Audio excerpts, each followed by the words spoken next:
Lukisan, karya seni itu punya nilai seni. Nah, ada nggak?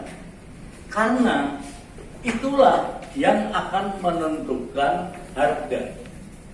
Aesthetic value akan menentukan economic value atau financial value.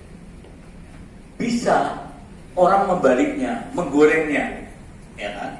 Tapi itu tidak akan berlangsung lama. Karena dalam jangka panjang, dan itu sudah dibuktikan oleh sejarah dan sebagainya, harga terkandung pada nilai estetik.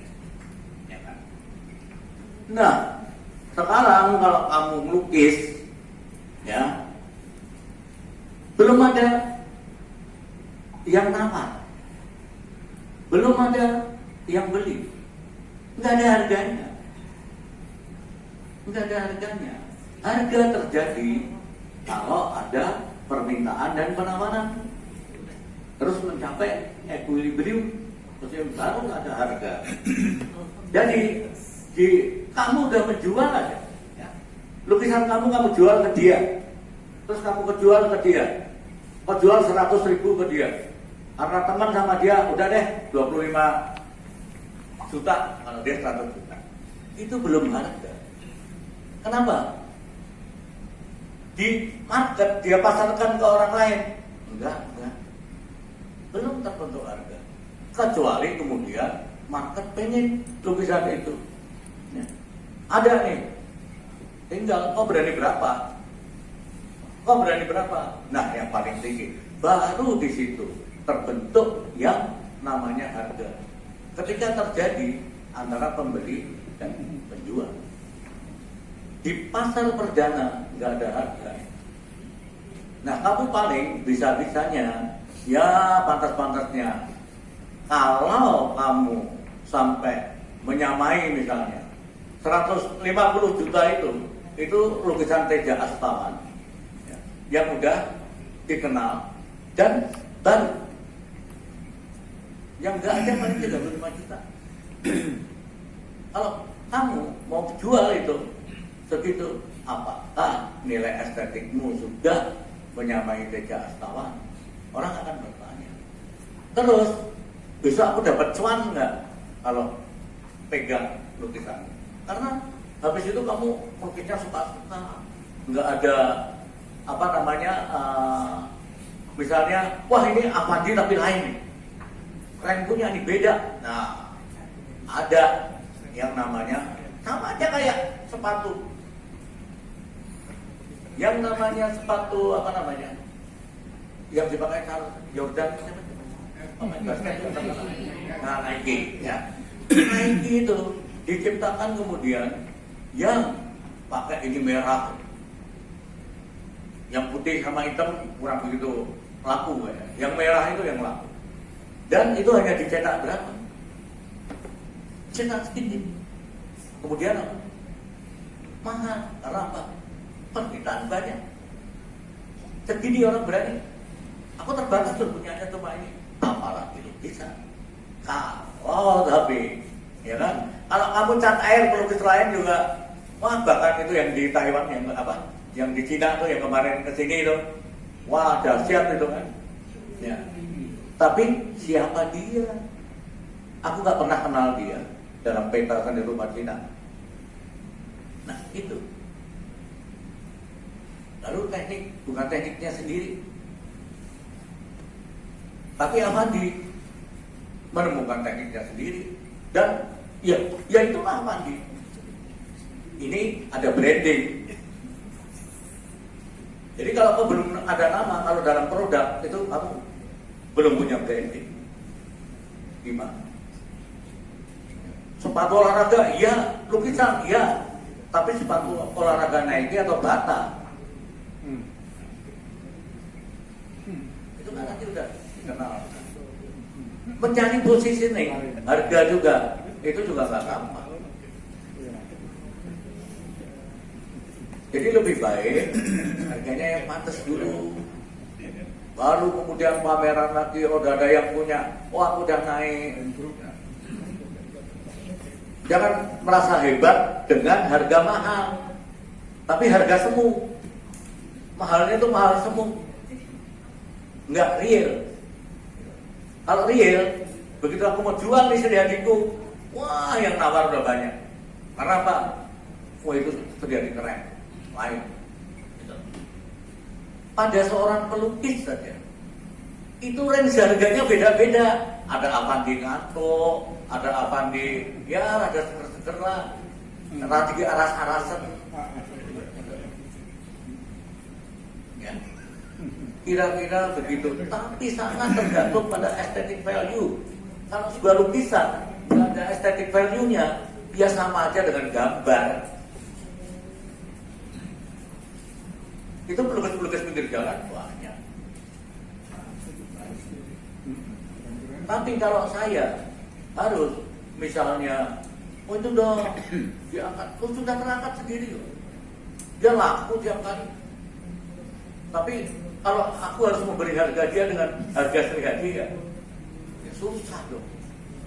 Nggak ngerti ekonomi gitu loh. Jadi nggak sama. Dunia pelukis itu dunia kasta. Ya. Bukan dunia demokrasi. Setiap pelukis, wah udah itu urutan orang DPR menganggapnya sama aja. Pelukis lah jualnya terlalu mahal ini. Kasihan dong orang. Emang yang beli semua orang. Terus kita suruh gambar apa? Mau gambar orang-orang supaya laku terus disumbangkan. Enggak lah. Ini kita jual 3 miliar, sumbang 10%-nya duitnya. Itu lebih baik. Tapi kita kan berpikirnya suka aneh-aneh. Lukisan bagus ya yang ngerti apa? Yang ini. Ya. Yang bisa bayar lukisan bagus, harga bagus, ya orang-orang langka. Nah sebetulnya ada tugas yang namanya negara dimanapun yang bagus ya, Eropa gitu ya. Itu museumnya dibeli dari hasil pajak. Nah saya nih ke British Museum atau ke di London ada 2 museum penting. Mau datang besok datang lagi nggak bayar. Tapi kalau di situ ada pameran Renoir, saya harus bayar karena Renoir itu dicatat ada di Paris, diangkut, asuransinya dan sebagainya. Tapi saya nonton lukisan sampai, aduh, nggak bayar. Karena apa? Udah dibayar dengan pajak, dikembalikan lagi. Nah kita nggak, kita disuruhnya pelukis itu nyumbang lukisan, nyumbang duit aja, lukisannya nggak usah disuruh bikin lukisan murah. Itu loh yang kita itu. Dan memang itulah kasta. Jadi tinggal mau jadi pelukis air, kasta paria, atau kasta, atau mau jadi brahmana. Ya yuk. Itu tergantung kita, tergantung apa karma atau tergantung tindakan kita. Waisa itu kalau di pura pokoknya nyumbang duit. Ya.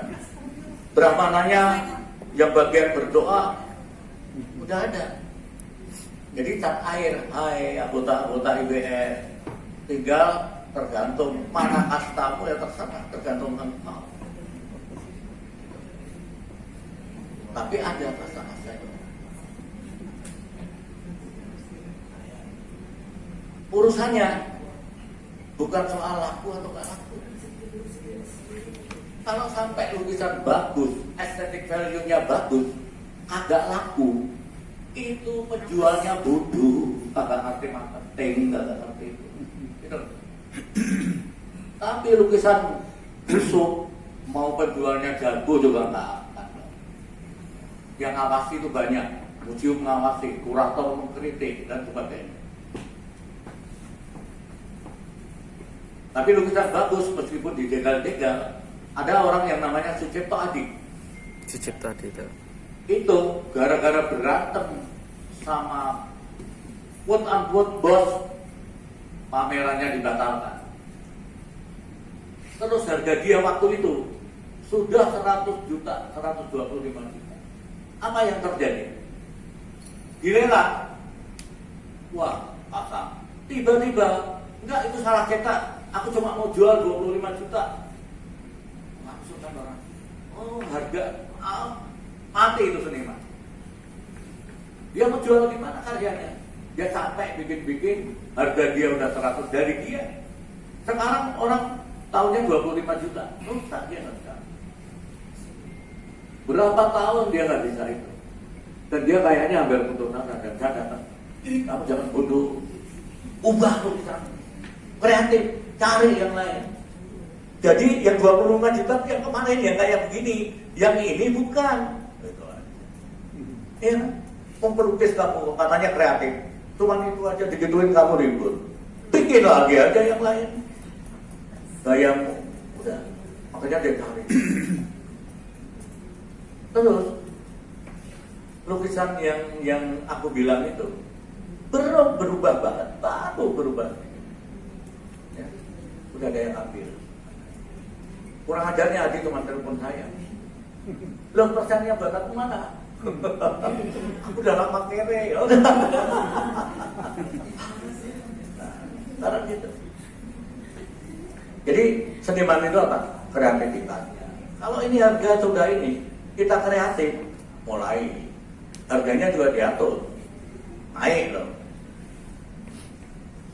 Itu ada teorinya. Tapi ketika kamu melukis, jangan lihat duit. Nanti gambarnya cuma George Washington aja sama itu. Jangan, melukislah seperti kamu aja lihat lukisanku sama. Ya.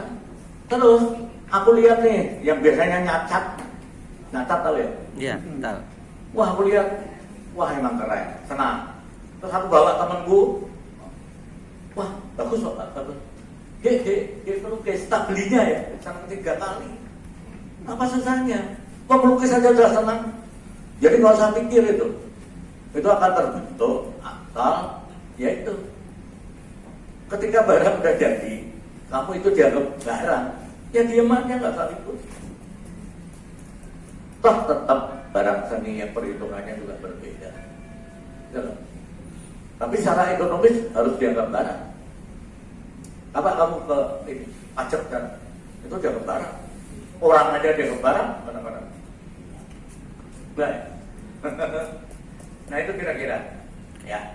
Ya. Hubungannya dengan ekonomi. Ya silakan. Menyangkut tadi nilai estetika itu ditentukan oleh apa dan siapa? Karena persepsi setiap orang berbeda. Apakah ditentukan oleh kurator?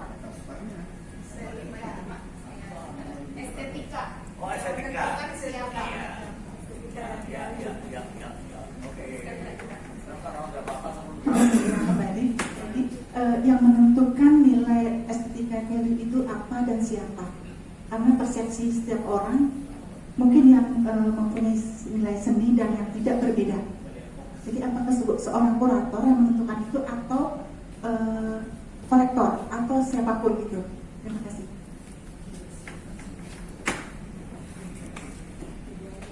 Tadi saya bilang ada sumbu, ya, sumbu yang datang namanya aesthetic value.